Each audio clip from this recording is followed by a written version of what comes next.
की झांको हुई जश्न की ये तैयारी रे मन हर जाओ धन बरसो धन सुख वारो दी रे आयो रे शुभ दिन आयो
बहुत सुंदर।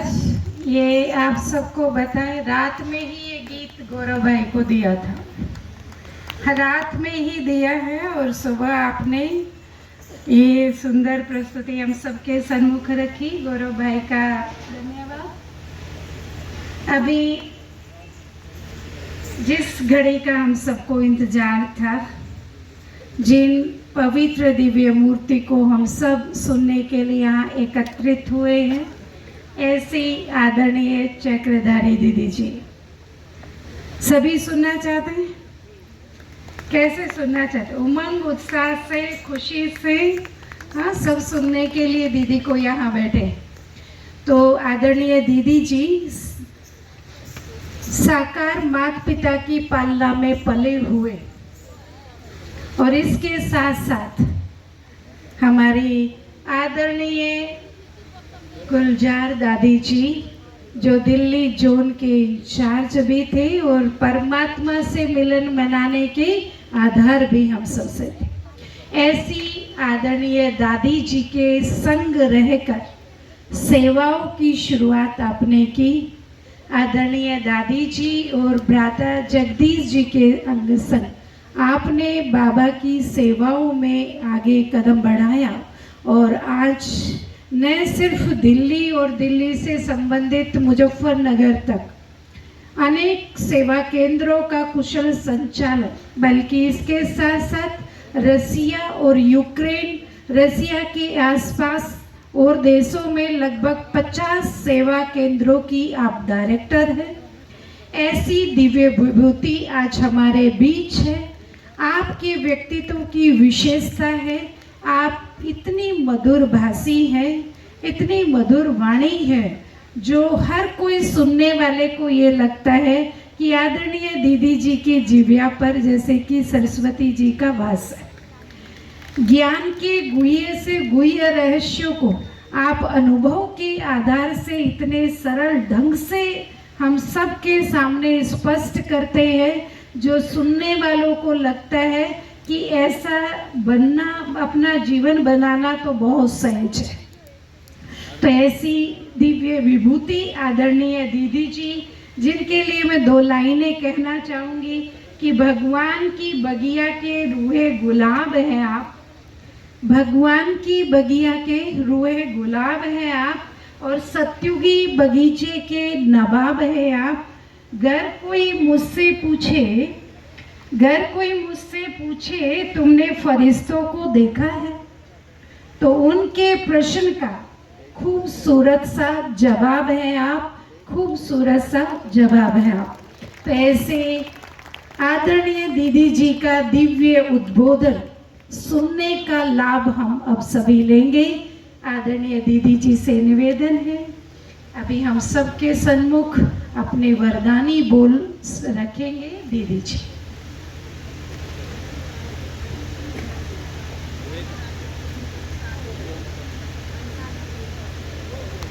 ओम शांति, ओम शांति, ओम शांति। दिव्य अनुभूति धाम के प्रथम वार्षिक उत्सव पर उपस्थित मंचासीन हमारे आदरणीय मेहमान, मेरी आदरणीय बहनें तथा अपने जीवन का उदाहरण पेश करने वाले महान युगल तथा उपस्थित आप सन्मुख उपस्थित आदरणीय बहनें और भाई, आज इस महान उत्सव को मनाने के लिए हम बहुत उत्साहित दिलों से इस स्थल पर बैठे। हम इस संगठन में उमंग और उल्लास को चारों दिशाओं में फैला रहे हैं। मेरे भ्राता जी ने जब अपने आशीर्वचन बोले तो उन्होंने भारत की महिमा करते हुए इस विश्वविद्यालय की सेवाओं की तरफ सबका ध्यान आकर्षित किया। लेकिन मैं आपका ध्यान देश के साथ विदेश की तरफ भी आकर्षित करना चाहूँगी कि ईश्वरीय विश्वविद्यालय का नाम ही है विश्वविद्यालय। इस विद्यालय के ब्रांचेस चारों तरफ विश्व में सेवारत हैं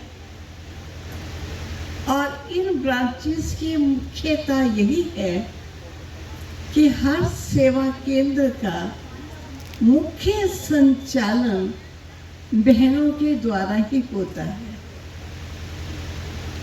मैं आपको बताना चाहूँगी कि अब से लगभग 32 वर्ष पूर्व मुझे रूस देश में जाने का अवसर प्राप्त हुआ और वहाँ प्रथम सेवा केंद्र मॉस्को में खोला गया। और जैसे कि बहन ने अभी वर्णन किया कि लगभग 72 सेवा केंद्र और सब सेवा केंद्र प्रीवियस यूएसएसआर के विभिन्न देशों में कार्यरत है। लेकिन इस विद्यालय का कार्य क्या है, इसका लक्ष्य अथवा उद्देश्य क्या है, हम सबको इस चीज का बोध कराना चाहते हैं कि भारत की वो प्राचीन संस्कृति, जिस संस्कृति में ढला मानव नैतिकता से अपने जीवन को जीना जानता था, लेकिन धीरे धीरे हमारी वो संस्कृति प्राय लोप सी होती जा रही है। लेकिन इस संस्कृति का पुनरुत्थान किया जाए और इस श्रेष्ठ संस्कृति में जीवन यापन कर नर श्री नारायण बन सके और नारी श्री लक्ष्मी पद को प्राप्त हो सके, यही इस विद्यालय का लक्ष्य बताया गया है।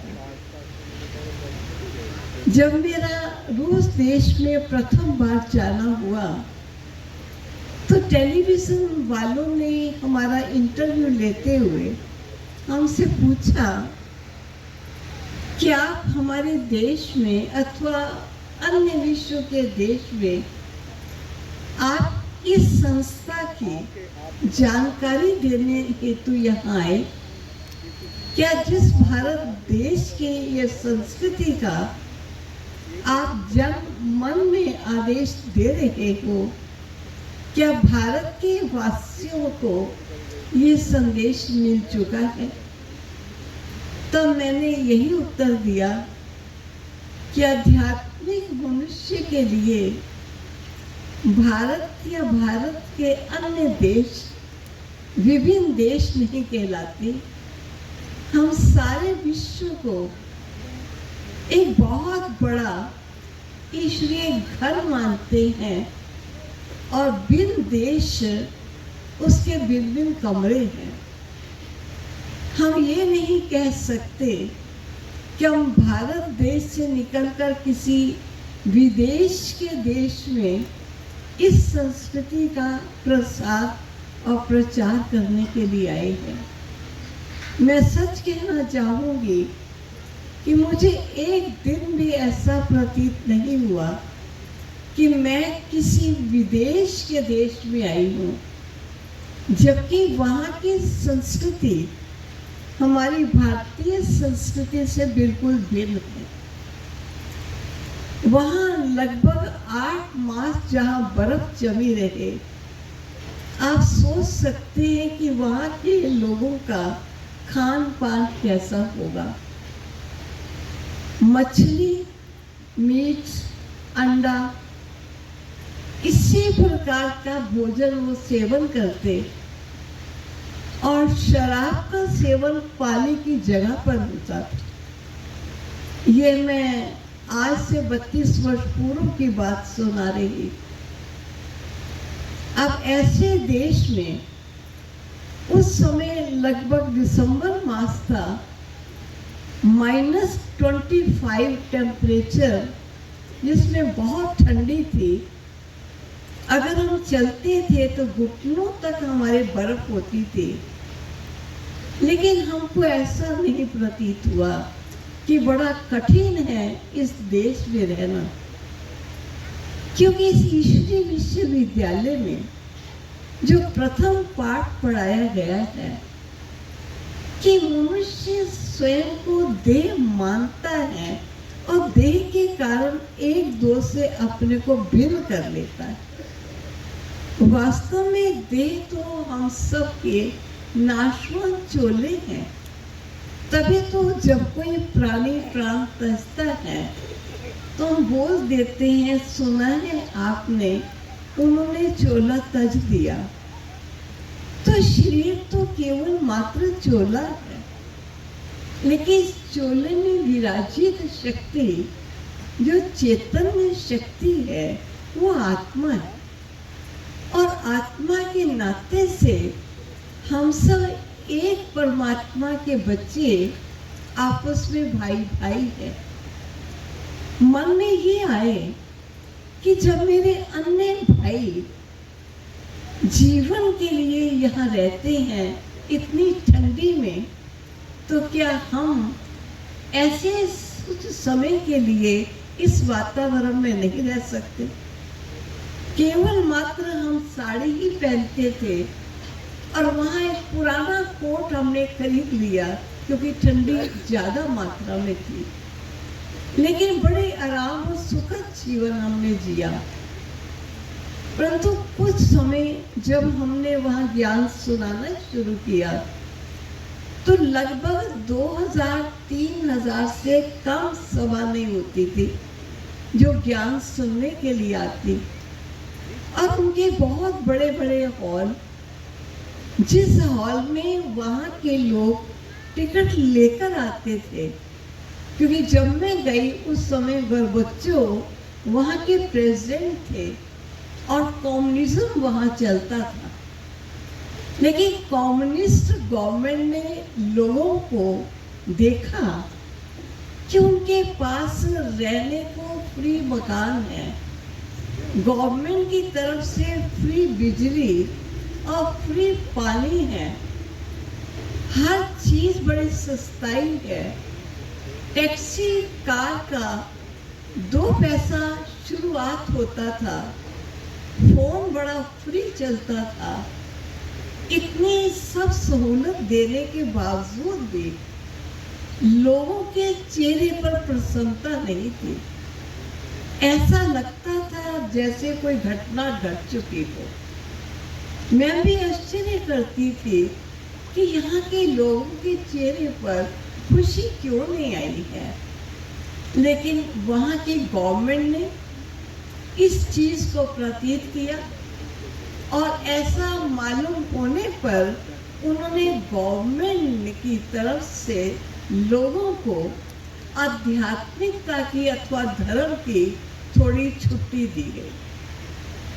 अब जहाँ पर चर्च ताले लगे हुए थे और उन चर्चिस में गवर्नमेंट के स्टोर हाउसेस बने हुए थे या पोस्ट ऑफिस बने हुए थे, उनमें से कुछ चर्च उन्होंने खोल दी और ऐसा सोचा शायद हमने सब कुछ दिया, लेकिन लोगों के पास धर्म अथवा आध्यात्मिकता न होने के कारण शायद हमारे लोग खुश या सुखी नहीं थे। और मैं कहूँगी सचमुच यही एक मूल कारण था। उन्हें सच्ची शांति और सच्चे सुख की उपलब्धि नहीं थी और वो यही सुनते थे कि धर्म तो एक वो अफीम है जिस अफीम के सेवन करने पर हर चीज सोया रहता है और कुछ काम नहीं करता।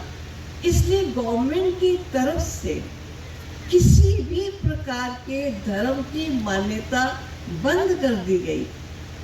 लेकिन ईश्वर की वो कृपा थी कि जब मेरा वहाँ जाना हुआ उस समय गवर्नमेंट की तरफ से लोगों को थोड़ी फ्रीडम मिल चुकी थी, परंतु मुझे इस बात का मालूम नहीं था।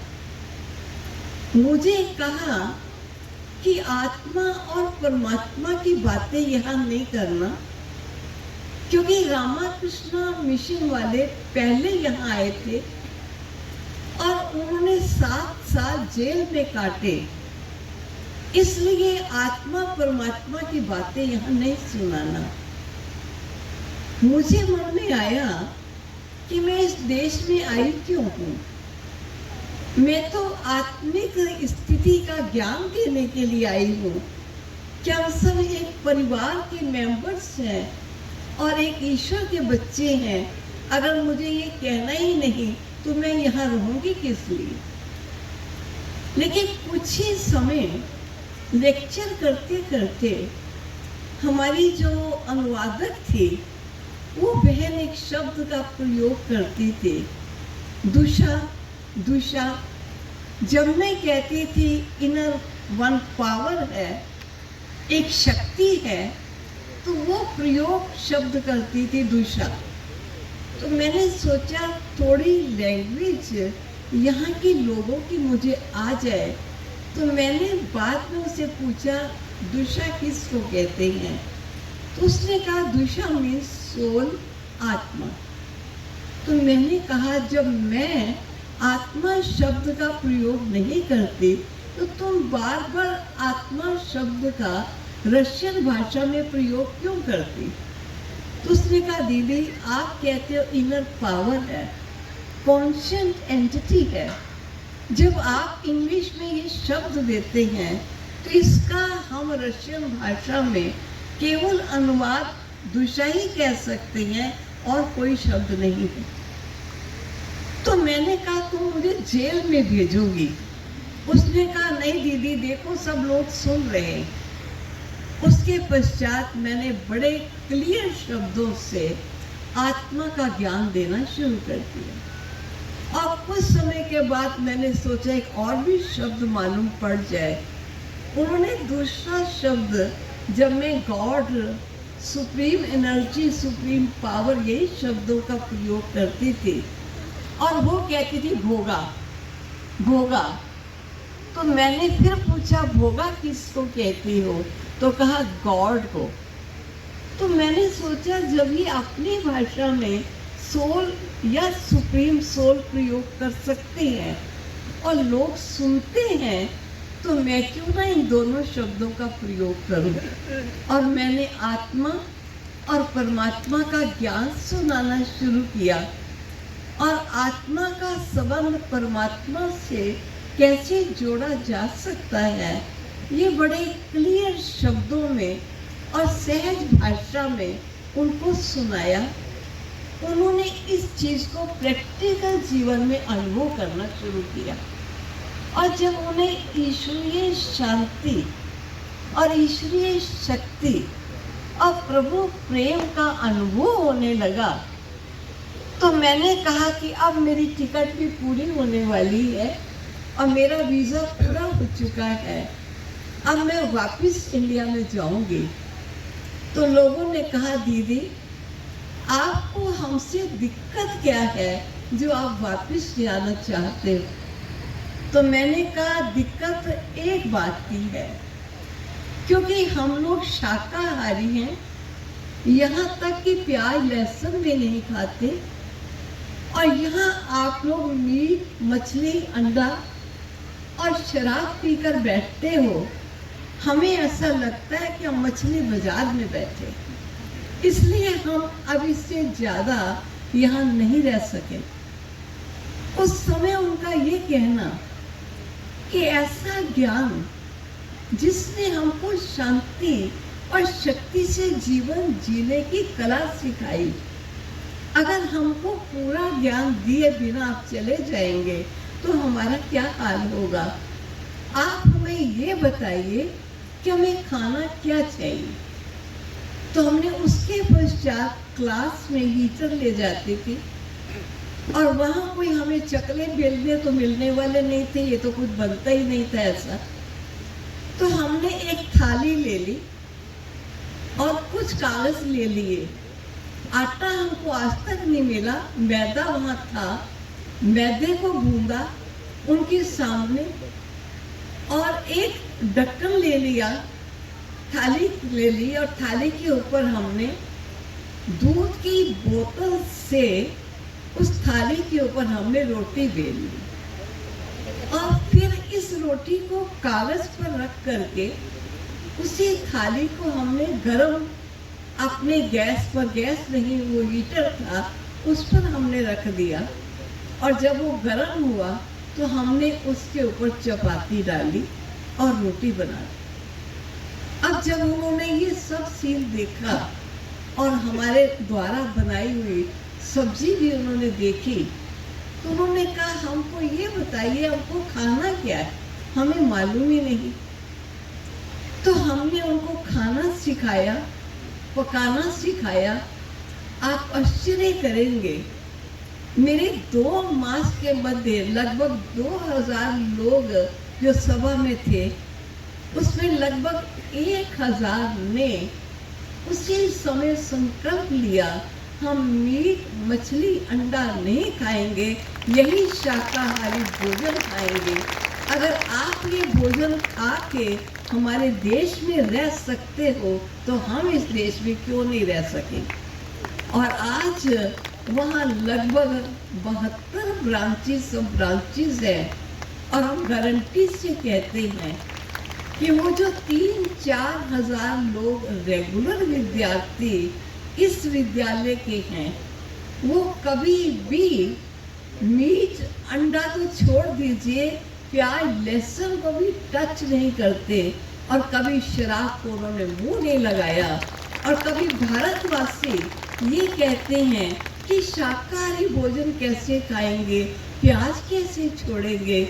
मैं कहती हूँ अगर किसी को परमात्मा संबंध जोड़ना आ जाए और उनके द्वारा शक्तियों को प्राप्त करना आ जाए, तो ये चीज़ें जो मनुष्य की बुद्धि को तमोगुनी करती हैं, ये तमोगुनी आहार उनका बदलता है। आहार के बदलने से व्यवहार भी बदलता है और व्यवहार के बदलने से आचार भी बदलता है। और इस प्रकार आहार, व्यवहार और आचार उस सब का परिवर्तन आने से और आपस में आत्मिक दृष्टि हो जाने से एक दो का प्यार बढ़ता है और एक पारिवारिक भावना होती है। आज मैं केवल रशिया की बात ही सुनाई, लेकिन Japan, Germany, America, England, Australia, Africa सब जगहों पर अपने सेवा केंद्र हैं। और अभी हाल ही में लगभग 65 देशों से लोग अपने माउंट आबू हेडक्वार्टर में आए हुए थे और एक ही जगह पर सब बैठकर खा रहे थे, आपस में बैठे हंस रहे थे। कोई भाव भेद नहीं कि ये इस देश का है, ये उस देश का है। भाषा की भिन्नता होने के कारण सब एक दो के इतना क्लोज नहीं हो पाते, लेकिन मन से क्लोज होते हैं। तो ईश्वरीय विश्वविद्यालय में जिस ज्ञान योग की शिक्षा दी जाती है, ये किसी धर्म विशेष की शिक्षा नहीं, किसी देश विशेष की शिक्षा नहीं, किसी जाति विशेष की शिक्षा नहीं, ये सर्व आत्माओं की शिक्षा है और परमात्मा के साथ संबंध जोड़ने की शिक्षा है। और मैं ऐसा समझती हूँ कि आज जिस विद्यालय का हम सब उद्घाटन करने के लिए यहाँ बैठे हैं, ये विद्यालय हमारा नहीं, ये आप सबका भी है और आप इससे लाभ उठाकर अपने जीवन को धन्य धन्य अवश्य बनाएंगे। मैं एक बार पुनः अपनी बहनों का, मंचासीन सभी युगलों का और आप सबका बहुत बहुत धन्यवाद करती हूँ, जिन्होंने अपना समय निकाला मुझे सुनने का। ओम शांति। आदरणीय दीदी जी ने अनुभव के आधार से, हमने भी पहली बार सुना दीदी जी के द्वारा कैसे रसिया में सेवाएं शुरू की, और ये बताते हुए बड़ा हर्ष होगा कि रसिया में, विदेश में जितने भी सेवा केंद्र हैं, सबसे ज़्यादा कहीं स्टूडेंट है तो रसिया में है। और रसिया का ग्रुप इंडिया में आता है। अभी राष्ट्रपति भवन में भी उन्होंने कल्चर प्रोग्राम, ब्रह्मा कुमारी से जुड़े हुए जो ब्रह्मा कुमार हैं वहाँ के रसियन, उन्होंने बहुत सुंदर 1 घंटे का सांस्कृतिक कार्यक्रम राष्ट्रपति भवन में किया। और ऐसे भारत प्रेम के गीत गाते हैं, कोई कह नहीं सकता कि वो कोई रसिया के हैं, लेकिन इतने दिल से कि हम भारत के हैं और भारत से इतना प्यार उन्हों का। तो देखने से लगता है बाबा ने ऐसी दिव्य विभूति को वहाँ सेवाओं के निमित्त बनाया, जो भारतीय संस्कृति के रंग में रंग कर और परमात्मा रंग में रंग कर परमात्मा का संदेश अपने जीवन के द्वारा सारे विश्व में फैला रहे। कई बार बाबा ने मुरलियों में कहा था कि भारत के कुंभकर्ण विदेश से ही जागेंगे, है ना, कि जब देखेंगे भारत में, अरे विदेश वाले इतने अपने जीवन को श्रेष्ठ बना रहे हैं और भारत से ये कार्य शुरू हो रहा है, हमने तो पहचाना ही नहीं, तो तब वो एकदम से दौड़ेंगे। तो ऐसा पूरे ही विश्व में आदरणीय दीदी जी को भी बाबा ने पूरे ही विश्व में चक्कर लगवाया है, बाबा का संदेश देने के निमित्त बनाया है। बाबा की प्रत्यक्षता ऐसी वरदानी आत्मा के द्वारा हो रही है। तो पुनः पुनः आदरणीय दीदी जी का तहे दिल से हम सब धन्यवाद करते हैं। और अभी मैं आमंत्रित करती हूँ भ्राता अमित अग्रवाल जी को। आप MLA है इस श्रद्धापुर इस एरिया के, तो आप बहुत ही विनम्र स्वभाव के हैं। आपको कभी भी ईश्वरीय निमंत्रण मिलता है, आप कभी ना नहीं करते, बड़े ही हृदय से स्वीकार करके निमंत्रण हम बहनों के बीच पहुंच जाते हैं। आपके लिए पुनः एक बार जोरदार तालियां और अपनी ग्रीटिंग्स हम सबके सम्मुख रखेंगे। भ्राता अमित अग्रवाल जी। आज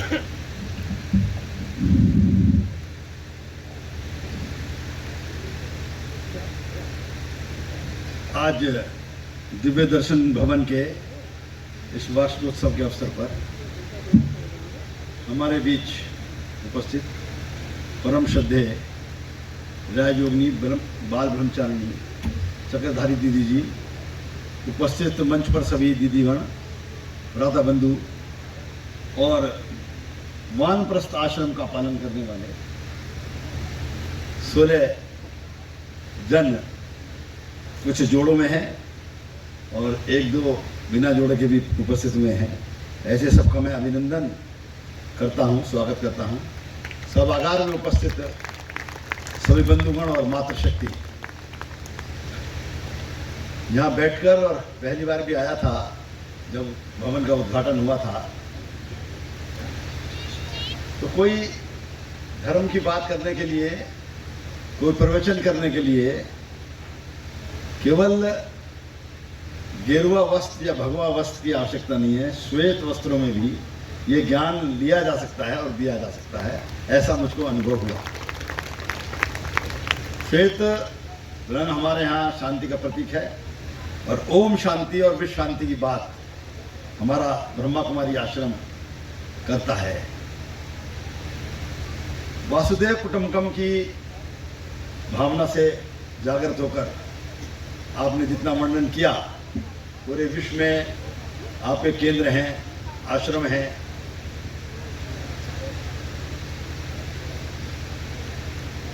वर्तमान समय में धीरे धीरे हम संकुचित होते चले गए और केवल, मैं कहूँ केवल हम अपने राष्ट्र के, देश के बारे में सोचने लगे। उससे भी नीचे जाकर हम केवल अपने प्रांत के और शहर के बारे में सोचने लगे।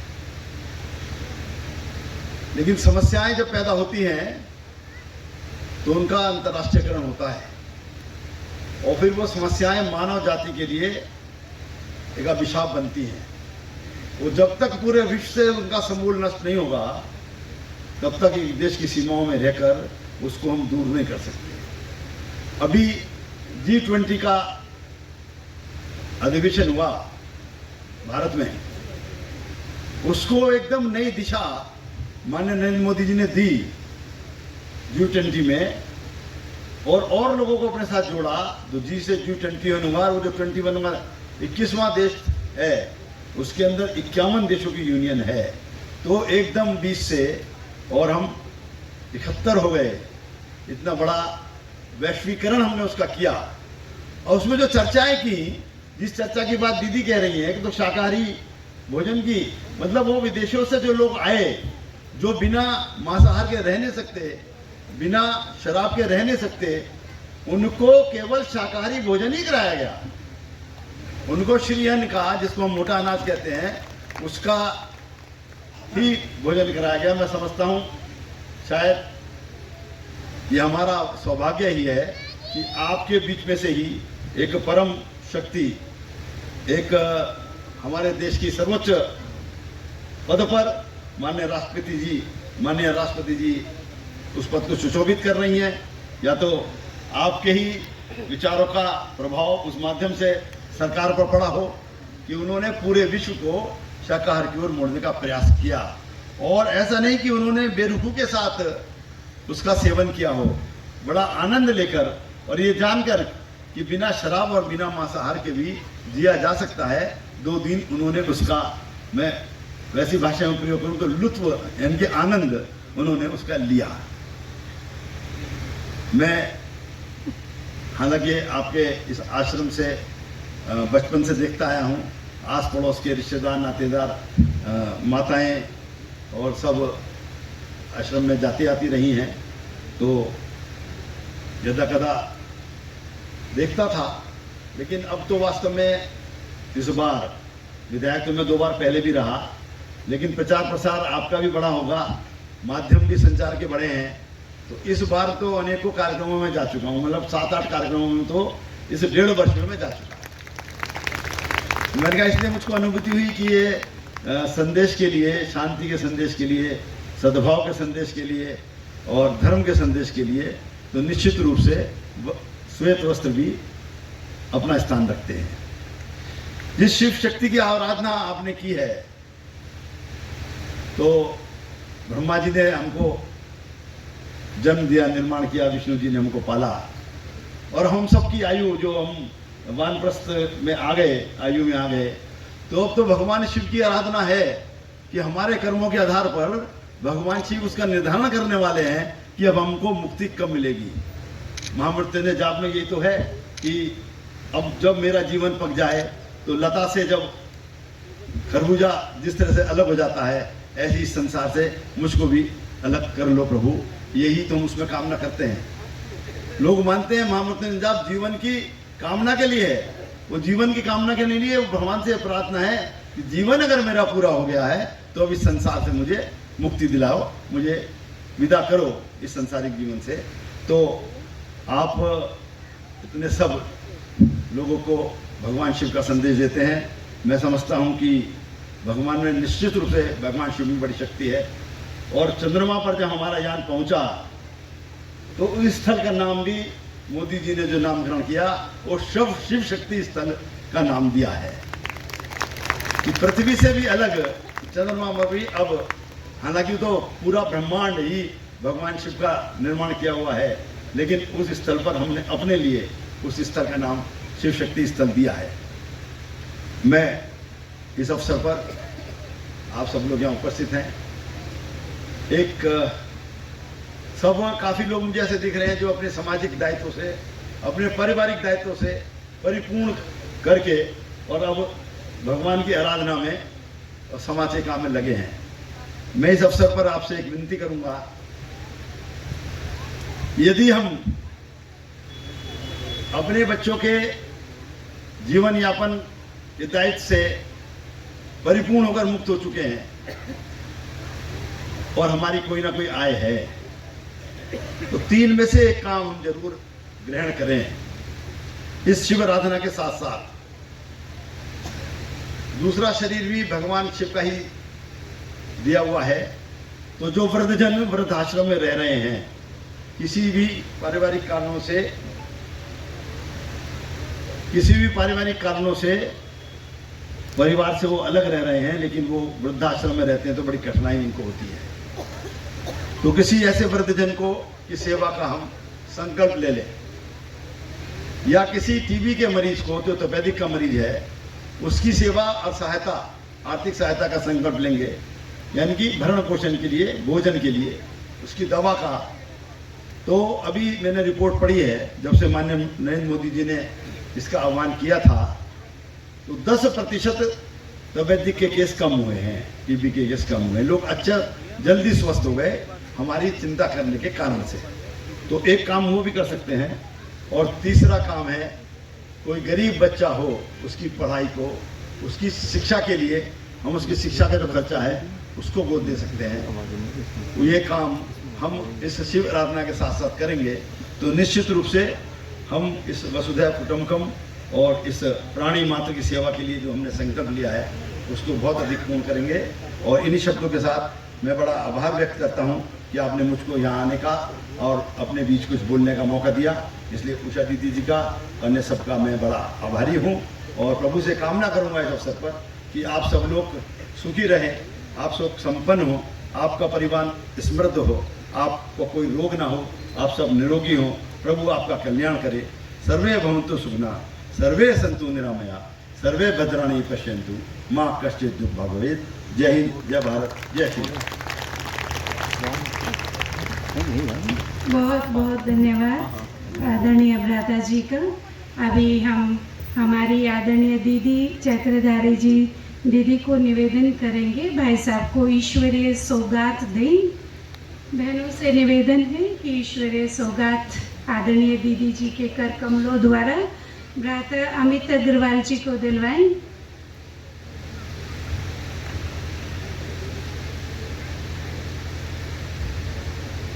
और अभी है आप अपना कीमती समय हमारे बीच निकाल कर पहुँचे, आपका पुनः खूब खूब खूब धन्यवाद धन्यवाद धन्यवाद करेंगे।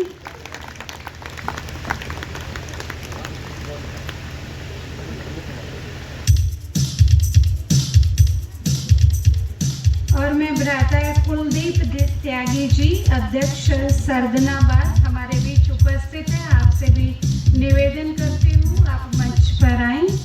भ्राता कुलदीप त्यागी जी, आपसे भी निवेदन है आप मंच पर आएं।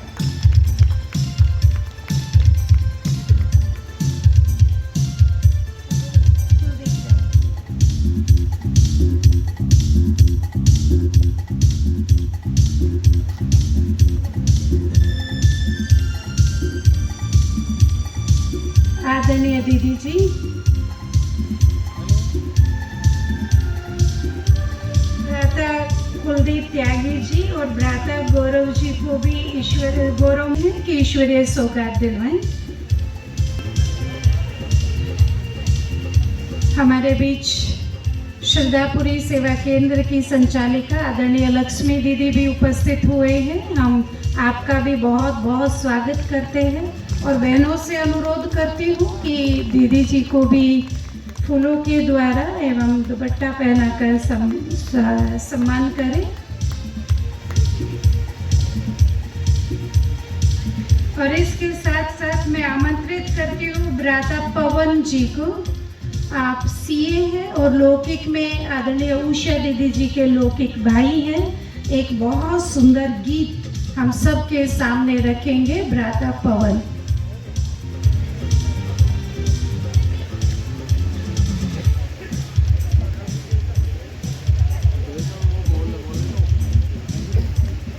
भ्राता पवन जी को आमंत्रित करती हूँ आप मंच पर आए और अपने सुंदर गीत की प्रस्तुति हम सबके सम्मुख रखें।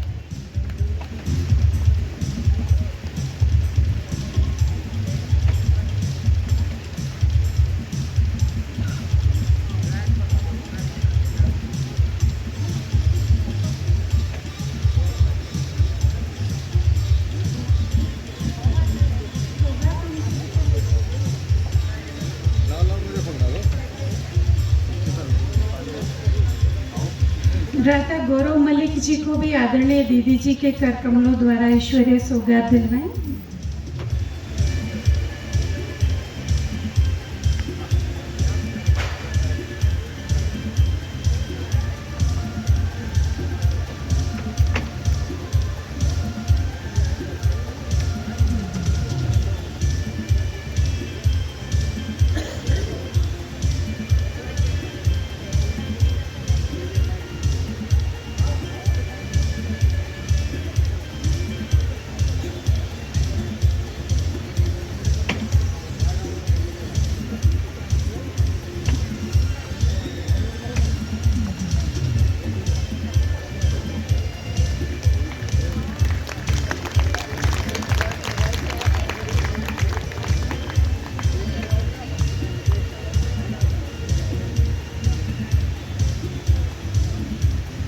पवन भाई, अगर आपका तैयार है तो मैं चाहूँगी आप मंच पर आए।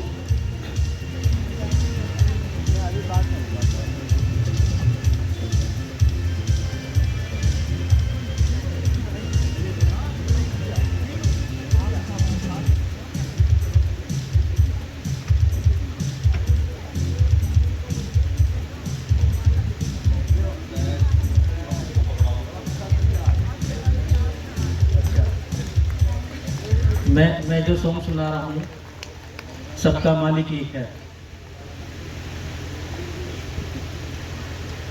आज की स्थिति और परिस्थिति के हिसाब से ये सॉन्ग बिल्कुल सही बैठता है।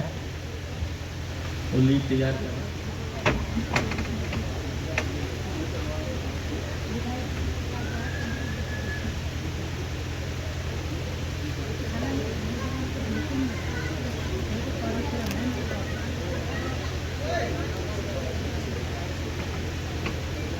गायकी से भी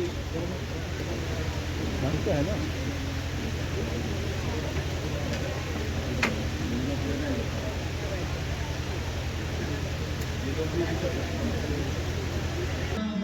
परोवेती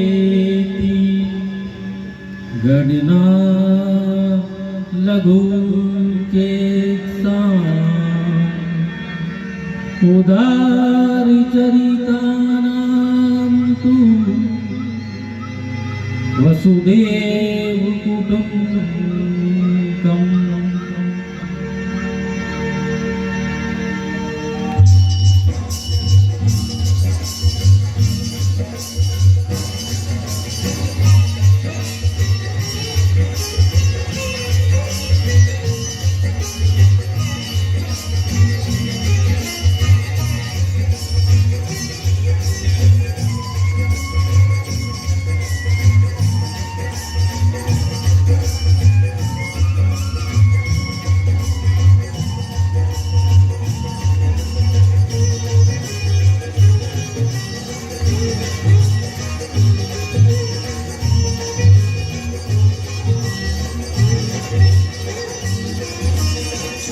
सबका मालिक एक फिर क्यों बटा हुआ संसार है।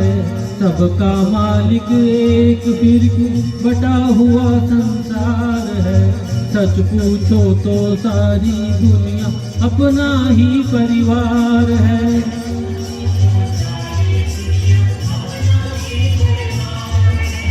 सबका मालिक एक फिर बटा हुआ संसार है। सच पूछो तो सारी दुनिया अपना ही परिवार है।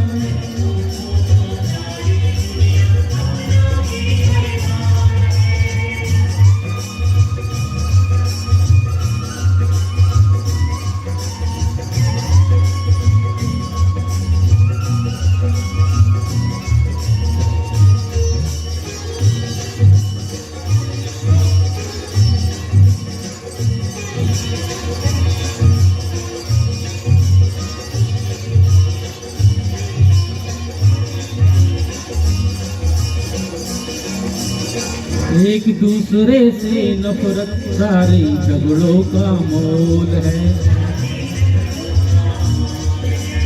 ये मेरा है वो तेरा है यही सोचना भूल है। ओम शांति वो मंत्र है जो जीवन को सफल बनाए।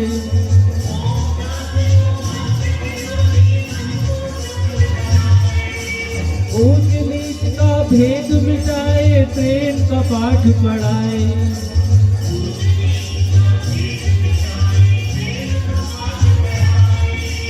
इस धरती पर सबको सुख से जीने का अधिकार है।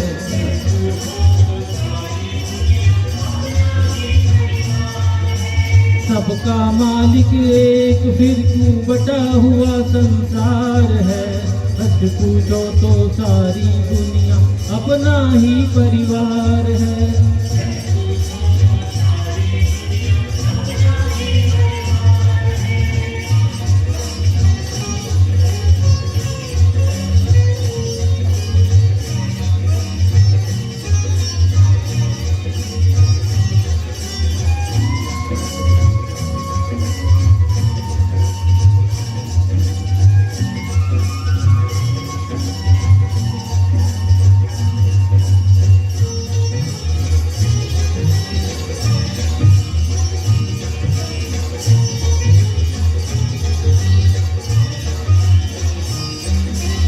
जाति धर्म और रंग भेद ये सब हमने ही बनाया।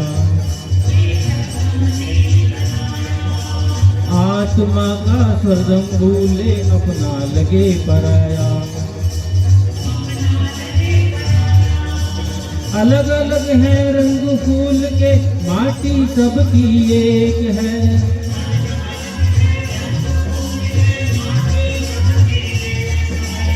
माला कोई बनाए लेकिन माली सबका एक है।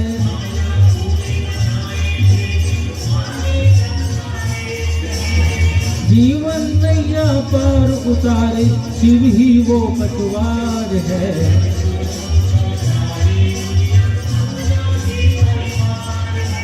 सबका मालिक एक फिर क्यों बटा हुआ संसार है।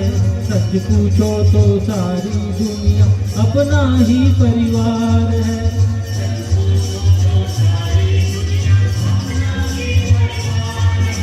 सबका मालिक एक फिर क्यों बटा हुआ संसार है।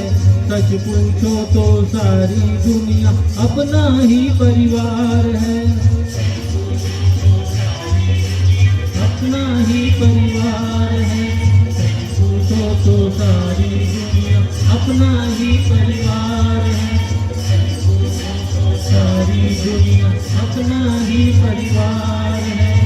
पूछो तो सारी दुनिया अपना ही परिवार है।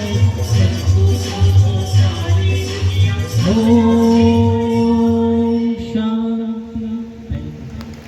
पवन भाई का अभी मैं आमंत्रित करती हूँ भ्राता गौरव मलिक जी को अपनी शुभकामनाएं देने के लिए। और इसके पश्चात भ्राता गौरव शाह तैयार रहे एक सुंदर नृत्य प्रस्तुति के लिए। भ्राता गौरव मलिक जी अपने शुभकामनाएं देने के लिए हमारे बीच आ रहे हैं।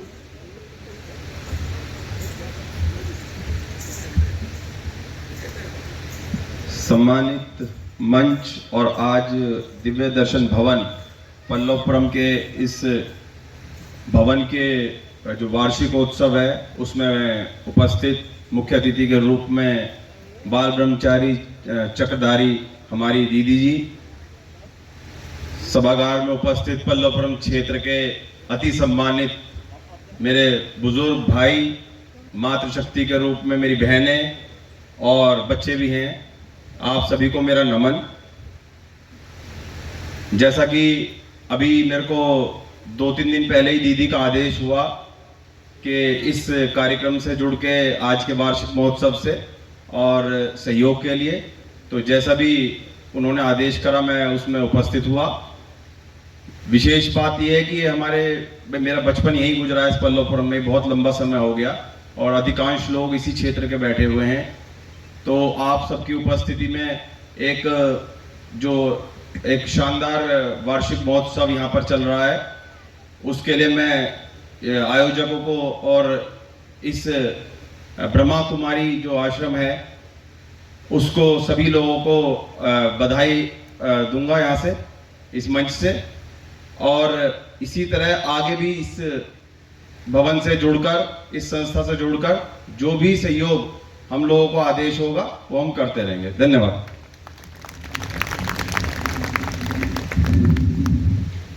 बहुत बहुत धन्यवाद भ्राता गौरव मलिक जी का। अभी गौरव शाह भाई हमारे बीच एक बहुत सुंदर नृत्य प्रस्तुति लेकर आ रहे हैं और इसके पश्चात जो पवित्र युगलों से सजा हुआ ये मंच आप देख रहे हैं, इन पवित्र युगलों को आदरणीय दीदी जी के द्वारा ईश्वरीय सौगात मिलेगी और फिर आप सभी के लिए यहाँ ही ब्रह्मा भोजन की व्यवस्था है। तो अभी एक सुंदर और अलौकिक नृत्य प्रस्तुति का आनंद लेंगे भ्राता गौरव शाह जी।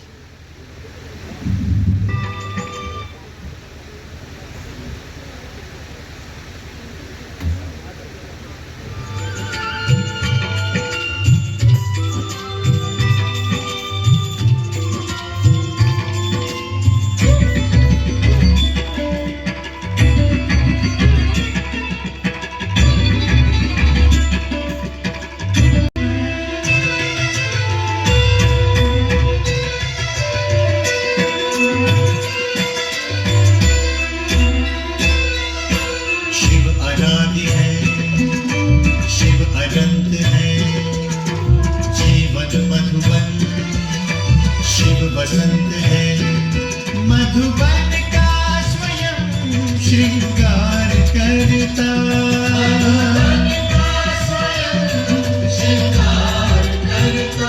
हर कली हर फूल से वो प्यार करता, हर कली हर फूल से वो प्यार करता। शिव अनादि है, शिव अनंत है, जीवन मधुबन शिव बसंत है।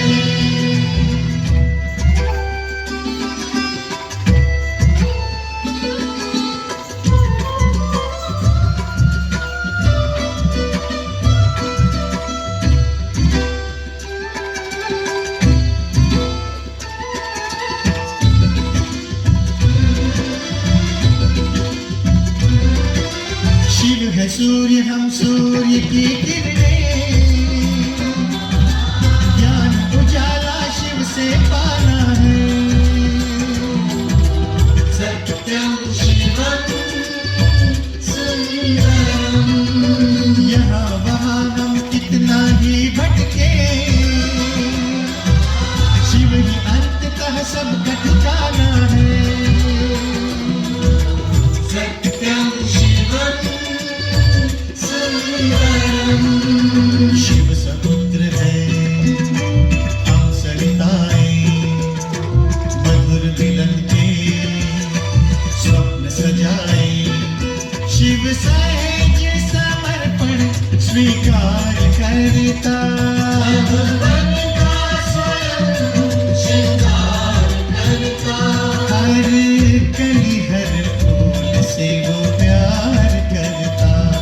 हर कली हर फूल से वो प्यार करता। शिव अनादि है, शिव अनंत है, जीवन मधुरम शिव वसंत है।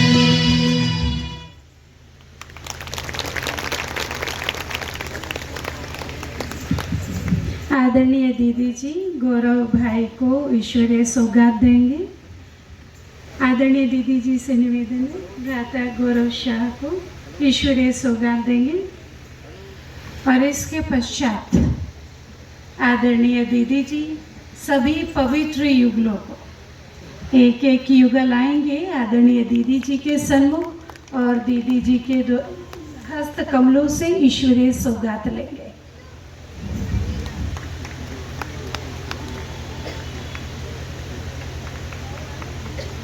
ये जो यहाँ पर ही दिव्य दर्शन भवन है, जो आज पहली बार आए हैं या बीच बीच में कभी कभी आए हैं, आप सबसे निवेदन है यहाँ ईश्वरीय संदेश या कहे मेडिटेशन सिखाया जाता है।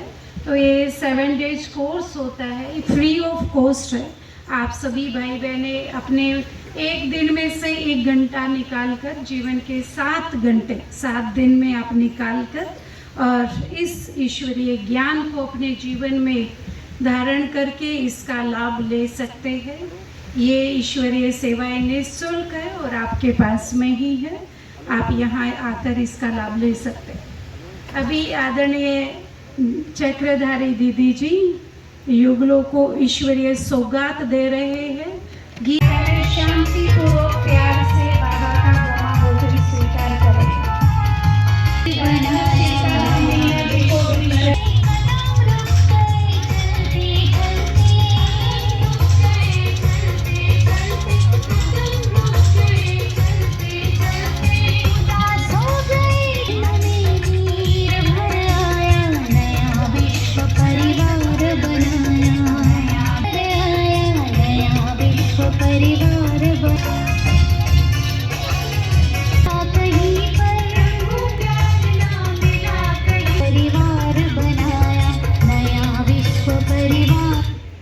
ओम शांति। सभी भाई बहनों से जानकर आपको यही